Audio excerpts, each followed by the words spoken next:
कजला तो मैंने होड़ी की झलपों में ते पाड़ो रे, बेई महाना पाड़ो सीले भाग्यो रे। कजला तो मैंने खिलाफ आपको मैंने सुना है मुकदमा भी दर्ज हुआ है। होते रहते हैं, ये सब चीज़ होती रहती है। देखो समाज के लिए यदि काम करेंगे तो सब चीज़ झेलनी पड़ती है इंसान को। कुख्यात दस्यु गुर्जर जगन जी गुर्जर की उसी जेल के अंदर, जिसमें अजमेर की बहुत हाई सिक्योरिटी, राजस्थान की सबसे हाई सिक्योरिटी जेल मानते थे, उसके अंदर हत्या हो गई। तो डर, ये कौम ऐसी है, ये डरती नहीं है। गांव के तालाब की पाल है, उस पर आराम से कलेव पीते थे बैठ कर, हम लाते थे और उनके साथ घूमते थे आराम से। मोटा मोटा पैसा कमाया। अरे कुछ मोटा नहीं कर रहे हैं, टाइम पास चल रहा है जैसे। कार मैं गणेश कसाना और आप देख रहे हैं तेज मीडिया ग्रुप। आज मेरे साथ आप जो देख रहे हैं राजस्थान की जानी मानी हस्ती सिंगर भूपेंद्र जी खटाणा जी हैं। खटाणा जी से मैं बातचीत करने का प्रयास करूंगा आज। खटाणा जी, आपका बहुत नाम मैंने सुना है राजस्थान में, कई बार आपके गाने भी सुने हैं, लेकिन पिछले 15-20 दिन से मैं जो डांग क्षेत्र में घूम रहा हूं, आपकी बड़ी यहाँ साफ सुथरी छवि है और गाने भी बहुत सुने जाते हैं। आखिर आप इस सिंगल लाइन में आए कैसे थे? क्या सोच थी या किसने आपको मोटिवेट किया था कि आप सिंगल लाइन में आए थे? सबसे पहले मैं आपके तेज मीडिया इस यूट्यूब चैनल का बहुत बहुत साधुवाद धन्यवाद करना चाहूँगा, जिससे कि आपने मुझे इस लायक समझा। और देखो, सिंगर लाइन में ऐसा है कि मैं शुरू से ही, मेरे को इस चीज़ में रुचि थी। जब मैं पढ़ रहा था, घर वालों ने बहुत ट्रोस भी किया, मना भी की, लेकिन जिस लाइन में इंसान की हॉबी होती है उस लाइन में आना उचित होता है। तो इस लाइन में मैं, मेरे गांव के ही हैं काफ़ी लोग, उन्होंने मुझे बहुत ज़्यादा इसमें मेरा हेल्प की, मुझे इस चीज़ में आगे लाने की कोशिश की। मैं इस चीज़ में आया। आने के बाद मैंने समाज के लिए एक से एक ऐसे सॉन्ग दिए हैं, ऐसी अच्छी अच्छी चीज़ गाई हैं, जिनसे कि आज हमारे सॉन्ग अकेले गुर्जर समाज में नहीं बल्कि पूरे समाजों में, हर शादी ब्याह में, जयपुर तक, दिल्ली तक, हरियाणा तक ये रसिया बजने लग गया है।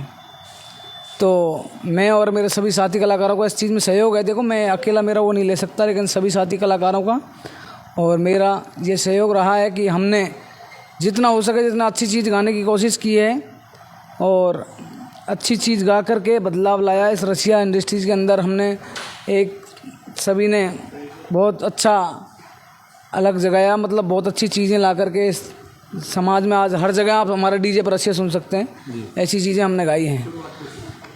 खटाणा जी, मैं बात करूं, कोई टाइम में एक हरियाणवी जो गाने थे वो चला करते थे, पूरे हिंदुस्तान में चला करते थे, लोग सुना भी करते थे और बहुत अच्छा भी लगता। लेकिन जब से आप जैसे 10-5 जो राजस्थान में सिंगर हैं, कलाकार हैं, इन्होंने एक ऐसी छवि बनाई है जिससे बात करूं हरियाणा को भी आपने पीछे छोड़ा है। ऐसा कौन सा एक कोई आपका हिट गाना था जिसकी वजह से आप पूरे राजस्थान में नहीं हिंदुस्तान में फेमस हुए आज तक, और उस गाने की क्या विशेषता रही होगी? मेरा एक गाना था, कजला तो मैंने होड़ी की झलपते पाड़े हो। सर्व समाज में वो गाना बजता था। होली गाना होली का है, बल्कि हर शादी ब्याह, हर जन्मदिन पार्टी। अभी जैसे कल परसों मेरे दोस्त हैं कुलदीप मीणा, शेखपुरा, कुलदीप मेहर, पोस्टवाल ब्रदर कंपनी के मैनेजर हैं, उनके बर्थडे पार्टी में गया तो वहाँ पर सभी मीणा भाइयों ने, सभी ने बजाकर, मतलब वो सर्व समाज में वो सॉन्ग बजता है। एक बार उसकी लाइन सुना दो। उसकी लाइन है, कजला तो मैंने होड़ी की झलपते पाड़े रे, बेईमान पाड़ोसी ले भाई। गा के बताओ, गा के बताऊं। कजला तो मैंने होड़ी की झलपों में ते पाड़ो रे, बेई महाना पाड़ोसी ले भाग्यो रे। कजला तो मैंने। देखो, इसके बाद आपने जो सिंगर में लाइन बनाई, सिंगिंग में लाइन बनाई, सिंगिंग के बाद मैं दूसरे स्टेप की बात करूं, एक हाल ही में आपका एक और गाना पांचरा बांध को लेकर के हिट हुआ था, पूरे राजस्थान में उसको भी सुना गया था, कई लोगों ने उसकी नाराज़गी भी जताई थी।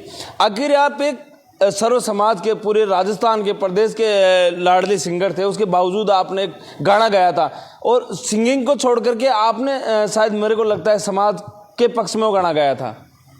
देखिए, मैं बताऊंगा आपको सर, समाज इंसान के लिए सर्वोपरि होता है। मैं ये नहीं कह रहा हूँ उस समाज के लोग, उस समाज के लोगों ने उनके समाज के लिए हर जो भी उनसे हो सका है वो किया। हमने हमारे समाज के लिए जो हमसे हुआ वो किया। जैसे आज मेरा अकाउंट है, अकाउंट उठ गया, FB है, जिससे हम लाखों, 1.5 लाख, 5 लाख आदमी तक हमारे सॉन्ग को पहुंचाते थे। वो अकाउंट उस विवाद के चक्कर में प्रशासन ने पूरी तरह से बैन कर दिया है ना। तो ऐसी कोई बात नहीं है। समाज के लिए इंसान को लड़ना चाहिए और लड़ना सीखे आदमी। आपके खिलाफ मैंने सुना है मुकदमा भी दर्ज हुआ है। होते रहते हैं, ये सब चीज़ होती रहती है। देखो समाज के लिए यदि काम करेंगे तो सब चीज़ झेलनी पड़ती है इंसान को, उससे कोई अपन को ऐसा कोई डर भय नहीं है। वो हो जाते हैं। अब से पहले इन गुजरों ने तो अच्छी अच्छी जेल, अच्छी अच्छी सलाखें देखी हैं। अब आप देख लो ना, हमारे जो कुख्यात दस्यु गुर्जर, जगन जी गुर्जर की उसी जेल के अंदर, जिसमें अजमेर की बहुत हाई सिक्योरिटी, राजस्थान की सबसे हाई सिक्योरिटी जेल मानते थे, उसके अंदर हत्या हो गई। तो डर, ये कौम ऐसी है, ये डरती नहीं है किसी चीज़ से। खटाना जी, आज का युवाओं की मैं बात करूं, चाहे लड़के हों लड़के हैं, सिंगिंग लाइन में आना चाहते हैं और उनका एक मन होता है, तो कई बार उनके पेरेंट्स, घर वाले हैं, अड़ोस पड़ोस के लोग हैं, रिश्तेदार हैं, उनको डांटते हैं, रोकते हैं, टोकते हैं कि आप इस लाइन में मत जाओ। आखिरी वो लोग भी जानना चाहते हैं, क्योंकि आप सीनियर सिंगर हैं, कि इस लाइन के क्या फ़ायदे हैं, क्या नुकसान है, क्या उन लोगों को जाना चाहिए तो किस तरीके से उनको एंट्री मारनी चाहिए सिंगर लाइन में। देखो, मैं उनके घर वालों से और सभी से कहना चाहूँगा, वैसे एक बात है, यदि पढ़ लिख कर कोई बच्चा यदि अच्छी नौकरी, अच्छी पोस्ट पा रहा तो वो अच्छी बात है। लेकिन आज इस YouTube की दुनिया ने ये बता दिया है कि इससे लाखों हजारों परिवार कमा के खा रहे हैं इस लाइन से। तो कोई भाई आ रहा है आगे तो उसको आने दें। यदि उसके अंदर हॉबी है उस चीज़ को लेकर संघर्ष करने की, मेहनत करने की, जैसे हमने रात दिन भग के मेहनत की, उसके बाद में समाज में, इस दुनिया में नाम किया, उसके बाद में कुछ कमाया, उसके बाद में कुछ किया। तो यदि किसी के अंदर ये लगन है, किसी बच्चे के अंदर, हम तो हमारी तरफ से, समाज का कोई बच्चा है और आगे आता है तो उसके लिए हमारी तरफ से जो हेल्प होती है हम करने के लिए तैयार हैं और करते रहेंगे। खटाना जी, मैं केवल आपका नाम सुनता था कि भूपेंद्र खटाण है, आपके गाने भी सुनता था, कभी ये भी नहीं था कि भाई चलो ऐसे रास्ते चलते मुलाकात हो जाएगी। आज मेरा जो इम्पोर्टेंट सवाल है वो ये है, आपकी जो पेरेंट्स होते हैं, घर वाले होते हैं, शादी से पहले आपने सिंगिंग चालू कर दी थी या बाद में चालू करी थी? मैंने शादी से पहले ही कर दी थी सिंगिंग चालू। तो फिर आपकी जो सगाई संबंध वगैरह हुई है, उस वक्त ऐसा नहीं बोला गया कि वो तो लड़का तो गाता है, बजाता है, वैसे ही घूमता है? कई बार कई लोग ऐसे होते हैं जो सोशल मीडिया पे काम करते हैं, उनकी छवि गिर जाती है, आपकी छवि नहीं गिरी? देखो, गाने बजाने से किसी की छवि नहीं गिरती है। ये तो क्या है, हमारे समाज में लोगों की एक सोच थी कि यार ये गाने बजाने वाले हैं, ये वो हैं, ये फलाना है, ढिकाना, ये तो ऐसे ही हैं, ऐसे घूमते हैं, आवारा हैं, फलाना। लेकिन ऐसा कुछ नहीं है। गाने बजाने आज देख लो आप, हरियाणवी इंडस्ट्री देख लो, भोजपुरी देख लो और पंजाबी देख लो, गाने बजाने वालों यूट्यूबरों के पास जितनी, शायद ही मेरे मुंह से मैं बढ़ाई नहीं करना चाहूँगा, जितना सब कुछ है उतना शायद हर किसी अच्छे सर्विसमैन के पास नहीं होगा। इसलिए मैं कहना चाहूँगा ये चीज़ कोई गलत नहीं है। यदि इंसान इसका अच्छा उपयोग करे तो ये गलत चीज़ नहीं है, और वैसे लोग यदि दुरुपयोग करते हैं तो वो तो गलत तो है ही है। इसलिए ऐसा कुछ नहीं है। दूसरी बात, मैं जिस घर परिवार से आता हूँ, क्योंकि पूरा 12 गांव खटाना परिवार इस चीज़ को जानता है, जिस परिवार से मैं आता हूँ वो परिवार अपने आप में एक अच्छी वैल्यू रखता है। अब लास्ट सवाल रहेगा भूपेंद्र जी, जो यूथ है, जो सिंगिंग इंडस्ट्री को लेकर के यूथ को क्या संदेश देंगे आप? सिंगिंग इंडस्ट्रीज को लेकर के मैं यूथ को ये संदेश दूंगा कि यूथ के अंदर कोई भी भाई यदि यूट्यूब का अच्छी तरीके से काम करे, मेहनत लगा के काम करे, और इस सिंगिंग लाइन में कोई भी चीज़ में लेकर काम करे, स्टूडियो से लेकर किसी चीज़ में, तो इसके अंदर अच्छा अपना व्यवसाय भी है, अच्छी अपनी पूर्ति कर सकता है, अच्छा अपना शौक मौज, अच्छे अपने बच्चों को पढ़ा लिखा के अच्छे वो कर सकता है। इस लाइन से कोई ऐसा गलत, ये लाइन कोई ऐसी गलत नहीं है। पैसा भी कमाया आपने? हाँ, पैसा तो कमाया ही, मोटा नाम भी कमाया, मोटा पैसा कमाया। अरे कुछ मोटा नहीं कर रहे हैं, टाइम पास चल रहा है जैसे। यार मैंने मेरा वैसे लास्ट सवाल था, पर फिर मेरे को दूसरी बात याद आ गई। मैंने ऐसे सुना है कि कैमरी के अंदर जगन गुजर लंबे समय तक रहे थे, और आप कैमरी से आते हैं, तो कभी जगन से आपका संपर्क हुआ था? खूब हुआ साहब, उस टाइम पर भी हुआ, 2018 में भी हमारे साथ खूब रहे। हमारे गांव के तालाब की पाल है, उस पर आराम से कले पीते थे बैठ कर, हम लाते थे और उनके साथ घूमते थे आराम से। ऐसी कोई बात नहीं है। देखो, वो आदमी, किसी ने कहा है कि इंसान अपने आप में कोई डाकू बागी नहीं बनता, उसकी मजबूरियाँ उसको डाकू और बागी बनाती हैं। वैसे जगन गुजर जी ने 2000 जब हमारा आरक्षण हुआ था पीलूपुरा पर, उस समय अपनी टीम को लेकर के और आरक्षण के अंदर आकर के, और उसने ये बोला था कि ये समाज के साथ मैं पूरे दम खम से लड़ूंगा, जैसे भी मेरे साथ जो भी मेरे से होगा वो मैं समाज के लिए करूंगा। उनका व्यवहार, आप बता रहे हैं कि उठ बैठ करते थे, हम साथ में खाना पीना भी होता था, तो कभी ऐसा नहीं कहा उन्होंने बंदूक चलाना का सिखाने का प्रयास नहीं किया, या आपने सीखने का बात किया, ऐसी कोई बातें नहीं होती थी? नहीं, ऐसी चीज़ें नहीं करते। वो व्यवहार कैसा था? व्यवहार अच्छा था। अच्छा, आप अजमेर भी गए थे? अजमेर जब धरना चल रहा था, बिल्कुल गए थे।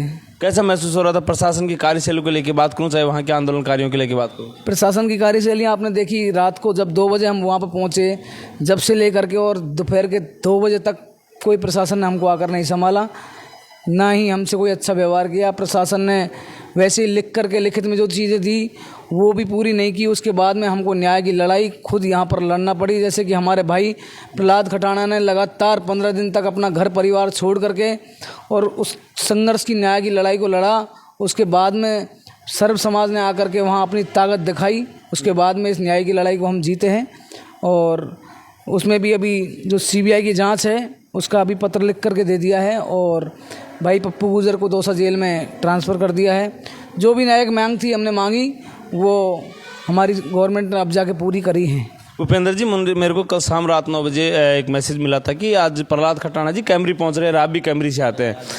खटानाओं के जो 12 गांव है वो उन्होंने शाबाशी के तौर पर, आशीर्वाद के तौर पर उनका हौसला बुलंद करने के लिए वहाँ बुला रहे हैं। तो क्या किस दृष्टि से देखते हैं आप प्रहलाद खटाना को? देखिए, मैं ये कहना चाहूँगा, भाई प्रहलाद खटाना ने 15 दिन अपना घर परिवार छोड़कर, जबकि प्रशासन ने, शासन ने, वहाँ के बड़े नेताओं ने, सभी ने उसको ऊपर खूब दबाव बनवाया कि ये यहाँ से कैसे भी करके इसको छोड़ कर चला जाए। आज लोग कह रहे हैं ना, लोगों को पता नहीं है, उसको पता है कि उससे क्या बीती है। 15 दिन तक उसने कितना संघर्ष किया है, जब जाके ये न्याय दिलाया है उसने।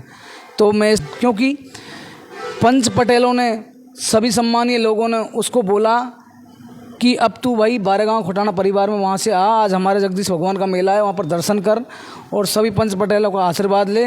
और आज से 12 गांव खटाना परिवार पूरी तरह से, पूरी ताकत के साथ तेरे साथ खड़ा है। खटाना जी, 2-4-5 रोज़ पहले मैं उनसे इंटरव्यू कर रहा था और समथिंग 25 मिनट का इंटरव्यू हो गया था। लास्ट में मैं उनको एक सवाल पूछा कि आपके परिवार, बात करूं परिवार में सबसे ज़्यादा जो लाड प्यार होता है या तो पत्नी का होता है या माँ का होता है, उनसे कभी बातचीत होती होगी या वो क्या बोलते हैं? जैसे ही मैंने पत्नी और माँ का नाम लिया तो उनकी आंखों में आंसू आ गए। और जब आंसुओं की वजह उनको पूछा तो आंसू की वजह वो बता रहे थे कि जो समाज के जो बड़े नेता हैं, मंत्री हैं, MLA हैं, सांसद हैं, आज ही क्या सारी छोटी सी मांग हमने रखी थी CBI की जाँच हो, उसको नहीं मान रहे हैं। उसके लिए हम इतना संघर्ष कर रहे हैं, तो समाज के जो बड़ी पदों पर बैठे हैं उनका होने का क्या फ़ायदा? क्या प्रहलाद खटाना जी के वर्ड सही थे? उनकी आंखों में आंसू भी थे? सही बात है साहब। देखो, कोई भी समाज का बड़ा नेता, आप इतने दिन तक वहाँ पर रहे, आपने भी देखा होगा, कोई समाज का बड़ा नेता वहाँ पर पहुँचा हो तो बताओ। ये समाज दूर दराज से दिल्ली, हरियाणा, MP, UP सब जगह से वहाँ पर पधारी। इधर पश्चिमी राजस्थान, भीलवाड़ा, अजमेर सब जगह से सर्व समाज वहाँ पर पहुँची। उसने ही भाई प्रहलाद खटाना के पीछे वहाँ पर लड़ाई लड़के और उस न्याय को दिलाया। किसी समाज के बड़े नेता ने नहीं दिलाया। इसलिए देख करके देखो, माँ पत्नी सबकी बात पूछ के आंसू आ ही जाते हैं आंखों में। देखो, मैं कोशिश किया हूँ भूपेंद्र खटाना जी को से बातचीत करने का। आपने देखा ही होगा, पूरे राजस्थान में तो इनका नाम है ही, कहीं ना कहीं गानों में, कहीं ना कहीं सोशल मीडिया पर आपने ज़रूर देखा होगा। पूरी खबर को लेकर के क्या कुछ कहना आपका, ये ज़रूर बता दीजिए मुझे कमेंट बॉक्स में कि मुझे और क्या सवाल पूछने चाहिए थे खटाना जी से, ताकि भविष्य में जब दोबारा अगर इनका इंटरव्यू हो तो वो चीज़ें पूछ सकूँ। पल पल की खबरों के लिए आप जुड़े रहिए हमारे साथ। मिलते हैं अगली खबरों के साथ। जय हिंद, जय भारत।